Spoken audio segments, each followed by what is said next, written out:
മുൽഹിദീങ്ങളായ നിരീശ്വരവാദികളായ ആളുകൾ മനുഷ്യന്മാരുടെ ചരിത്രത്തിൽ അവരൊരു നാട്ടിലും ധാരാളമായി ഉണ്ടായിട്ടില്ല. ചരിത്ര ഗ്രന്ഥങ്ങൾ എടുത്തു നോക്കിയാൽ കാണാം ഏതെങ്കിലും ഒരുത്തൻ അല്ലെങ്കിൽ അവന്റെ ഒപ്പം ഒരുത്തനും കൂടി ഉണ്ടാവും. ഈ രണ്ടെണ്ണം ഇങ്ങനെ ഭൂമിയിലൂടെ അവിടെ കൂടെ ഒരാളും അടുപ്പിക്കാതെ അങ്ങനെ നടക്കുന്നുണ്ടാവും.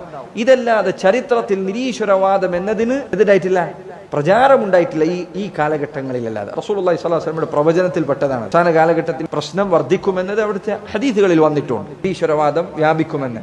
നിരീശ്വരവാദം വ്യാപിച്ചതിന് അവാർഡ് വരെ ആയിപ്പോ. ഏറ്റവും നല്ല നിരീശ്വരവാദിക്ക് അവാർഡ്. എന്തിനാ അവാർഡ്? അള്ളാഹു ഇല്ലെങ്കിൽ പിന്നെ എന്തിനാ അവാർഡ്? എന്താ നീ ചെയ്തൽ നന്മ, എന്താ നീ ചെയ്തൽ തിന്മ? ഉണ്ട് എന്ന് പറഞ്ഞാലും ഇല്ല എന്ന് പറഞ്ഞാൽ എന്താ കാര്യം? എന്തിനാ അവാർഡ്? നമ്മളെ നാട്ടിലെ കേരളത്തിലെ ആൾക്ക് അവാർഡ് കൊടുത്തിട്ടുണ്ട്. ആ കൊടുത്ത ആളുടെ പുസ്തകം നിരീശ്വരവാദികൾ തന്നെ ഇപ്പൊ തൊടാറില്ല.